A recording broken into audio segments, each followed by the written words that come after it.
Hello बच्चों, let's read the following question. Question में हमें डायरेक्शंस दिए गए हैं।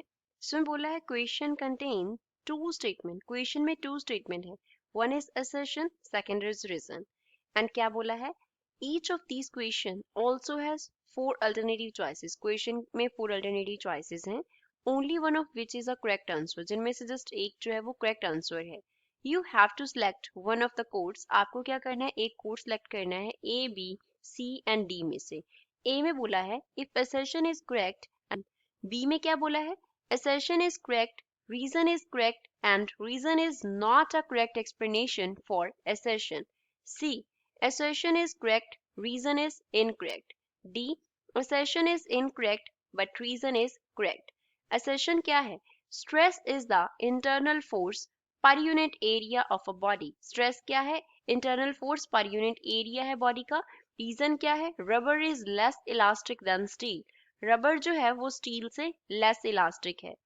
सो first of all we will talk about the key concept used in the question. इस question में क्या की कॉन्सेप्ट हम यूज करेंगे। So here we will talk about elasticity. Elasticity क्या होता है, जब हम किसी बॉडी के ऊपर डिफॉर्मिंग फोर्स सपोज हमने पहले अप्लाई किया था, अब हमने डिफॉर्मिंग फोर्स को रिमूव किया। डिफॉर्मिंग force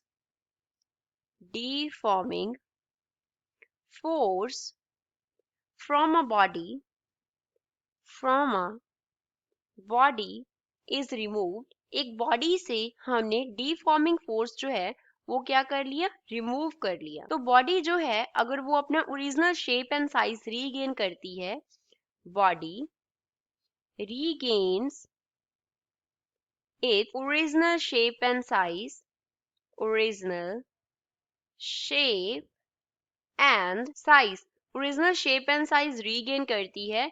तो जो प्रॉपर्टी है बॉडी का जिससे वो original shape and size regain करेगी, that property of the body is known as elasticity. उसे हम इलास्टिसिटी बोलते हैं। इलास्टिसिटी होता क्या है, इलास्टिसिटी होता है कि कितना स्ट्रेस हमने अप्लाई किया था और उसमें कितना स्ट्रेन प्रोड्यूस हुआ, बॉडी में कितना स्ट्रेन प्रोड्यूस हुआ।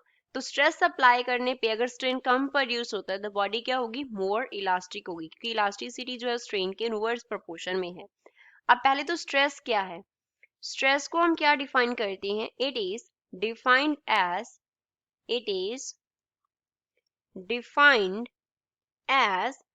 restoring force per unit area in the body, per unit area में कितना रिस्टोरिंग फोर्स एक्ट किया, that is known as stress.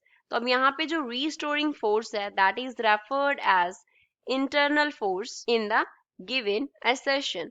तो इट मींस असर्शन जो है वो ट्रू है, क्योंकि असर्शन में क्या बोला था, stress is the internal force per unit area of a body, तो ये ट्रू हो गया। Reason, rubber is less elastic than steel. Rubber में क्या होता है, मोर strain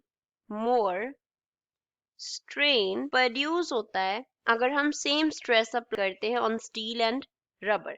more strain is produced on applying same stress as on steel. जितनी हमने स्टील पे जो स्ट्रेस थी वो अप्लाई की थी उतनी ही हमने रबर पे अप्लाई की, तो रबर में मोर स्ट्रेन जो है वो क्या होता है, कॉज होता है। तो अगर मोर स्ट्रेन कॉज हो रहा है दैट मींस रबर क्या है हमारे पास, less elastic. So we will say that rubber क्या है, rubber is less elastic, rubber less elastic है। तो यही रीजन में बोला था, rubber is less elastic than steel, which means reason is also a correct statement.